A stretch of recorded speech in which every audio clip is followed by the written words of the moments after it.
Okay, so it is smear season, guys, because here we go with all of the progressives getting smeared on a consistent basis now. It's to the point where I'm trying to even schedule like how many videos I'm going to do on smears just to disprove all of them or mock how stupid they are, and it's like I have like 5 or 6 of them on my hands all at the same time right now. So the Hill has one. The Hill may even have a couple at this point, and then Politico has one that I need to address. There's also another one that is by the New York Times now. So there's no shortage of progressive smears going on out there right now. Whether it's Bernie Sanders or Tulsi Gabbard, those two have been getting slammed in every way by disingenuous framing and just established minded bubble think from the mainstream media. So they've been terrible about it recently. I mean, obviously it's starting to heat up again. We're getting closer and closer to getting to debates and things of that nature. So now they're really starting to just be as disingenuous as they possibly can and frame all of these issues in the most negative way possible, even if it's something that's not negative whatsoever for one of these progressive candidates. So here is one for Bernie Sanders from the Hill saying millions of taxpayer dollars fueled Bernie Sanders to wealth success. Okay, so that sounds extremely ridiculous right from the gate. So what are we getting at here? Millions of taxpayers or millions of taxpayer dollars fuel Bernie Sanders to wealth success. How would they do that? By voting him in? I'm assuming that's how they would do that. If he's getting a consistent salary from taxpayer dollars, that would mean that he would keep getting voted into office, which means that in a democracy that people want him to win and that they voted for him, and that is why he is still there, because a majority of people want him in. But let's go on here. Senator Bernie Sanders, the 2016 Phantom of the Democratic Party, who is now in second place in the 2020 primary, seems to go out of his way to prove himself a stereotypical socialist who is happy to spend your money while saying nothing of his own. So, I'm assuming that they mean spending nothing of his own. But anyway, his consistent harangues against all of the millionaires and billionaires contrast sharply against a man that used his time in a public sector to catapult into the top 1% in the nation. Oh my God, can you believe that? Bernie Sanders took his federal salary for being a senator and a representative. Oh.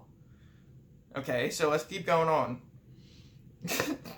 I almost can't even help but chuckle at this. I mean, seriously? Really? A man that used his time in a public sector to catapult into the top 1% in the nation? But that's everybody that's in the public sector that's been in the House of Representatives and the Senate for a long time. If you're there and you take a, what is it, like $175,000 a year in salary? If you take that and you're in there for 10 plus years, you've automatically earned over $1 million. Even like 8 or 9 plus years, you've earned over $1 million combined over your time in the House and the Senate then. So that doesn't even make any sense. So what, is he supposed to just work for free? They'll say something ridiculous almost like that, where they'll say, well, he's got to just stick to his principles here and just work for free and give all of his money to charity then. If he's going to be a true socialist and a communist, even though those aren't the same thing anyway, and he's actually not a socialist or a communist, he's a social democrat that describes himself as a democratic socialist for a reason that I kind of disagree with, but that last part wasn't an impression of somebody that's an idiot from the establishment. That last part of me saying I disagree with him describing himself as a democratic socialist compared to a social democrat is my opinion, because I think he should just say, hey guys, I'm a social democrat. This is exactly what I stand for. Or maybe say, in terms of the policy platform I'm pushing forward, it's a social democratic platform, and then maybe ideally I can switch that over to a democratic socialist platform at some point. Maybe that's something that he has a fondness for in the future, but right now the platform he's putting forward is socially democratic or social democratic. So let's go on from that. So that's just the most ridiculous thing. So he gets voted into office and he serves, and they pay you $175,000 a year, and he keeps getting voted into office because he's a good senator and a good rep. that people love, and they feel like he actually represents their interests, so they continually vote him in, and he continually gets his salary. That seems like the most benign, non-harmful thing in the entire world. But of course, no, they have to smear him for taking a salary because he got voted into office. And because he got voted in so many times and spent so long in there, that salary eventually added up to being over $1 million. Okay. So if that doesn't boil your blood enough, let's get to the next paragraph here. Let's see if they're being disingenuous or negative towards Bernie Sanders anymore in this next paragraph. I would be shocked if they were. The independent lawmaker hailing from Vermont has a long history in government, including 8 years as a mayor of Burlington and a combined 28 years in the House and the Senate. Okay, so that basically says exactly how I got over $1 million right now, plus book sales. So what? But never one to hold down a private sector job. He is the only presidential candidate who was kicked out of a hippie commune for laziness. By the way, if you click on the link that's underlined there for the kicked out of a hippie commune for laziness, guess what article that takes you to? Or what website that takes you to? It takes you to the goddamn Daily Wire. The fucking Daily Wire. Like, are you serious? So, maybe it's probably the only place that actually found it to be relevant to write an article, because the Daily Wire, if you're not familiar with it, is basically Ben Shapiro's news website, where it's just an ultra-conservative news outlet that basically frames everything against progressives and against Democrats in basically any way that it can. So it's not a trustworthy news source. I don't even know if this story's remotely true, or even if it's somewhat true, whether it's even correctly framed whatsoever by the Daily Wire. So you can take that article with a grain of salt. But then let's get to the second part of that. Why? So they're basically using that as their big main slam on him in this paragraph. So they're basically saying, all right, this is his whole career. He did all of this. But he's never been one to hold down a private sector job. And he is the only presidential candidate who was kicked out of a hippie commune for laziness. So, but see, don't you see how stupid that really is? Because if he, on the first part of that, he never was one to hold down a private sector job, that actually enforces basically what he's in favor of anyway. So they're like, yeah, you know what? He's such a greedy elitist is basically how they're trying to frame him, that he's in the top 1% now, and how much of a hypocrite he is for going after people who are in the 1% and saying that they need to pay their fair share. And then they say, well, he has never worked a private sector job. So, but they use that as a slam on him, but at the same time, that's also why people like him, is that he was always for the public sector, and he was always trying to do stuff to represent people in his area and to represent underprivileged people and to try and give his constituents the best possible lives that they can. And he fought for that throughout his entire life. So the fact that he never had a private sector job, they try to paint that out as that he's some kind of lazy piece of shit just because he never worked a private sector job. But who the fuck cares if he worked in the public sector forever trying to represent people that voted for him and thought that he could help improve their lives? So I don't even see how that could be bad. And then if he did work in the private sector, though, that's what's so hypocritical about it. If this person, the same person, whoever's writing this article, let me go to that really quickly. If this same person, it's by Kristen Tate, opinion contributor. So, like, if Kristen Tate had saw that he had worked private sector jobs when he was younger, she would say, oh, look at this hypocrite Bernie Sanders. Not only is he in the 1% now, but he was working private sector jobs, and then he just saw the opportunity to take advantage of maybe a political movement, and then he joined in the public sector and became this fashionable democratic socialist now. So either way, if he worked in the private sector, they slam him because they're like, oh, isn't Bernie Sanders a hypocrite? He's in the 1%, and he worked in the private sector as some kind of management or whatever. And if he doesn't, then he'll be like, see, he's just a bit lazy hippie that never wanted to do work in his life. He never even had a private sector job, folks. I mean, private sector jobs are the only jobs where you actually do work, right? I mean, it's not like if you have a public job that you actually would work for that money. Nah, it has to be private sector now, because Bernie Sanders never worked one. So, no matter what, they would have framed that negatively for him. That just shows how biased and hypocritical this author of the article is. And, okay, so kicked out of a hippie commune for laziness. We don't even know whether that's true or how that's even being framed, because the source for that is the Daily Wire, which is an extremely biased conservative source. And way to go for the Hill to use a source like the Daily Wire to link in some kind of slam against Bernie Sanders. Couldn't even use something legitimate, like you couldn't even find some legitimate negative from the New York Times or something. You had to go to the Daily Wire. Shows how far they're willing to reach to make sure that they can smear Bernie Sanders here. And Sanders received his first regular paycheck as mayor of Burlington at the age of 39. Over the last 28 years, boy, have things changed nicely for him. Paid for by your own payroll deductions. Today, Sanders rakes in $174,000 every year from serving in the upper chamber Senate. He has earned $2,248,500 in his 12 years there, and had earned $2,272,500 from his 16 years in the House. So federal taxpayers have financed his life to the tune of more than $4.5 million. Oh my God. So they do realize they're just doing basic math with the wage scale that you're on if you're in the Senate or in the House. And then they're trying to act like, oh my God, can you believe he got this much money? He worked 12 years getting $174,000 a year, and that added up to $2.2 million. No fucking duh, it added up to $2.2 million because you worked it for 12 years getting $174,000. Just like every other person that would be in the Senate or the House that worked there for 12 years or worked in the House for 16 years. Everybody would make that much money. Every single one of them. If they worked that long there. That's the fucking wage scale. And I'm sorry for yelling, but it's just so stupid. Like, how is this even an article that the Hill would allow to be published? It's just a clear smear job. They're using links from the Daily Wire in there. They're blaming him for taking a salary in a public sector job that he takes because he's voted in. It's not like he somehow just keeps it and everybody wants him out of there and he just somehow stays in there through some slimy, like, loophole. Like, that's really almost what they're making it sound like. Oh, like, everybody wants him out, but he's just draining money from him by staying in there. Like, that's not even remotely true, but that's how they frame it. Like, how else are they going to try and come up to smear him in a stupider way than this? This is probably one of the most idiotic articles I've ever read.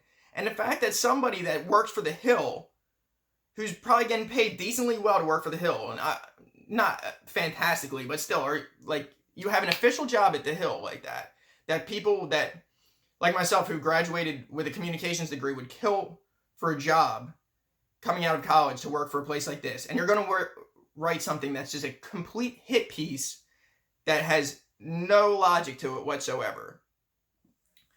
But whatever. So somehow this person has a decent job for the Hill to write absolute hit jobs on Bernie Sanders and progressives and say that somehow they're terrible people and that they're basically complete hypocrites because they took a salary that every other public official takes. And then they worked long because they did a good job and they represented their constituents well enough where they continually voted them back in to get more time earning that salary. So it obviously accumulates because they keep getting voted in because their constituents like them. Oh my God. Jesus Christ. My blood pressure is through the roof right now. And it really shouldn't be, because I honestly chuckled at this article earlier because it's just absurd. But I don't even know if I want to read any more of this now. It's like, it's just such a clear hit piece. Do I really need to read you guys any more of this article or disprove any more of this article for you to get how idiotic it is? I mean, seriously.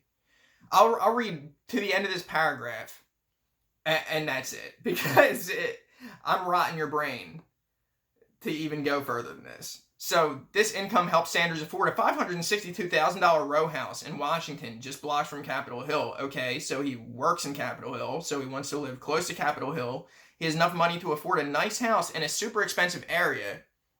It's not like he's buying a $562,000 house in the middle of nowhere in Nebraska, where it would be like a 10-room mansion of a place.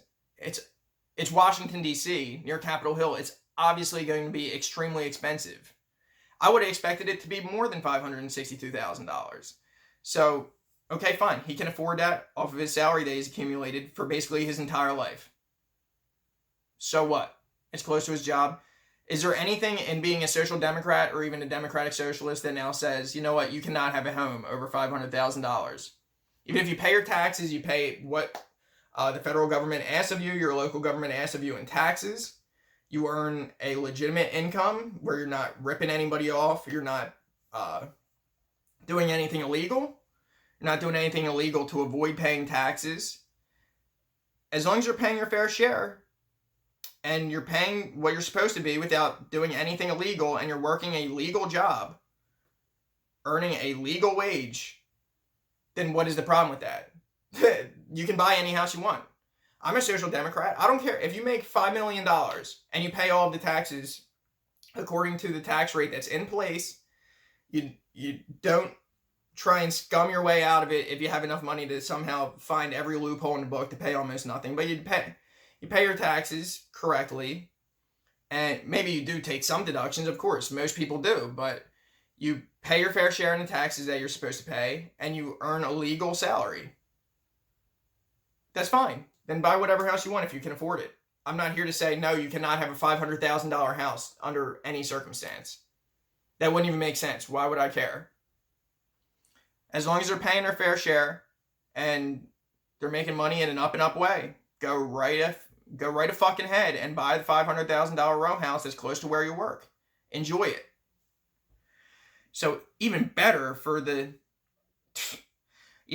septuagenarian socialist, he has an annual pension from his time as mayor of Burlington. The $5,240 makes up just 1% of his annual household income, but it represents yet another taxpayer-funded feather in his cap. Indeed, a full 20% of the members of Congress enjoy both a pension and a regular salary. So they just said a full 20% of members of Congress enjoy both a pension and a regular salary. Okay. I don't even think I need to break that down anymore. We obviously know what they're trying to say here, and we obviously know that it's bullshit. So, what else can I really say about that? I mean, okay, he has a pension from the time that he was mayor of Burlington. Fine. People get pensions. That's part of the way that everything works. So if you get a pension and you want to be able to get that pension, fine. There is nothing about being a social democrat or a democratic socialist that says that you should not take a pension that you work for. You can take it. So, let's go. One more paragraph here, just because I'm reading the beginning of this and I just can't help myself here. So the rallying, because this is exactly what they're trying to aim at the entire time that they're saying this. So they're basically saying he's just some grifter that basically rode on the coattails of the taxpayer. He's basically like a welfare queen in Senate, is what they're basically trying to describe Bernie Sanders as. But then that's also leading to what the main point is that all of his calls for these policy proposals that would affect the 1% are all hypocritical and should be taken with a grain of salt and shouldn't be taken seriously because he doesn't actually mean them and he doesn't actually live by them. That's what they're trying to say. They're trying to say all of these policies that sound great that he's telling you, it's all BS, and he's all BS, and he's being disingenuous, and you shouldn't buy in on that policy proposal or his policy platform because he doesn't actually mean it. He's just skating by, and he's just another empty suit that's trying to tell you stuff to get you excited, and that's it. So that's what they want everybody to believe. That is the purpose of an article like this.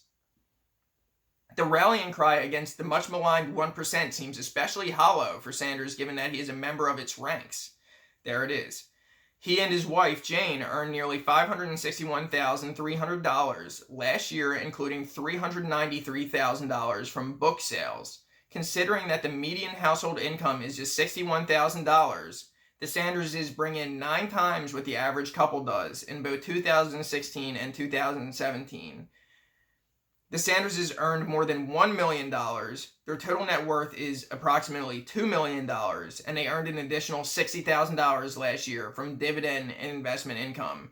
Not too bad if you ask me. So, like I said, there's that beginning part of the paragraph right there where you knew it was coming. The rallying cry against the much maligned 1% seems especially hollow for Sanders given that he is a member of its ranks. But the problem is, he didn't do anything wrong that he goes against to become a 1%er. He just worked hard and represented the people that continuously voted him in and took the salary and wrote a book that sold well and made money off of it. What democratic socialist or social democrat is against somebody writing a book that sells well? We're not against that. If somehow Bernie Sanders made like $1 billion off the book or $100 million off the book, and all of a sudden there's some like lobbying campaign for Bernie Sanders where he's lobbying for his own self-interest in ways to up stocks that he's invested in or something scummy like that and corrupt like that, then yeah, that would give me pause and I would say, yeah, that's fucked up. But that's not even remotely what's happening. And that's not even remotely realistic of even a situation that could happen. So the fact that they even frame it like that is obvious BS. And they keep trying to throw these numbers at you of, oh, they made it $500,000. They made $300,000 from book sales. Who cares if they made $300,000 from book sales? If Bernie Sanders was like a CEO of a company and then he made an extra, whatever, $400,000 off of taking tax breaks that the Trump tax cuts gave to him and then buying back his own company stock to earn him and shareholders more money, I'd be like, yeah, that's a valid point. But him making money off of a book sale is nothing. That is nothing that anybody on the left cares about whatsoever.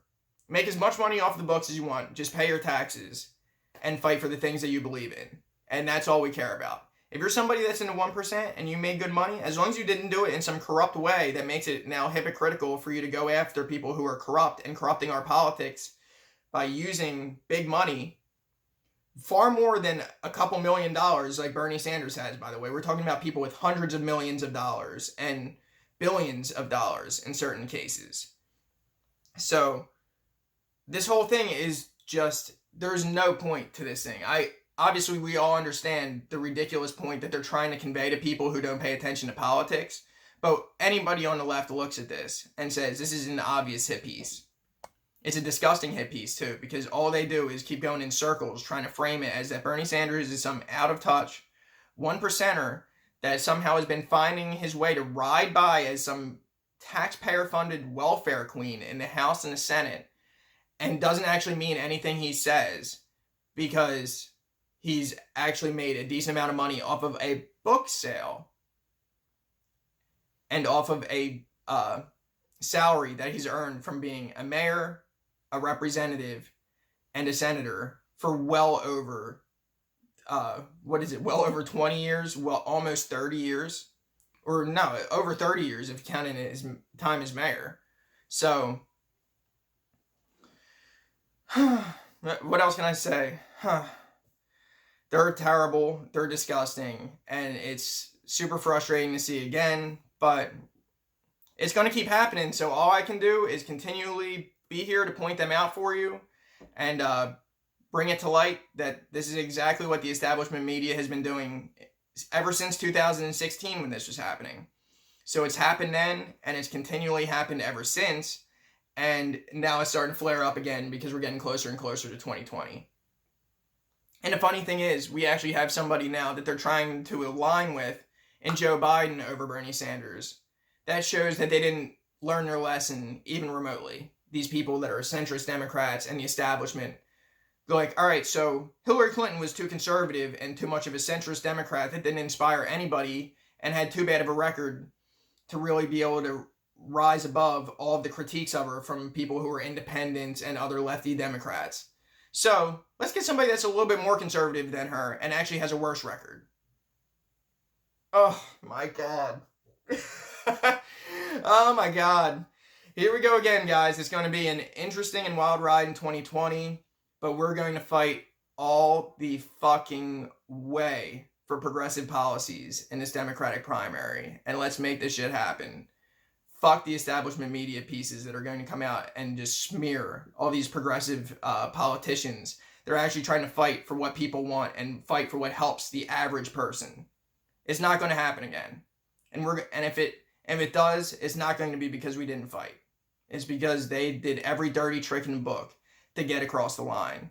But I can promise you I am, and I can promise you every other progressive host on YouTube is. I just hope that everybody that considers themselves on the left joins us in fighting this every single step of the way going into 2020.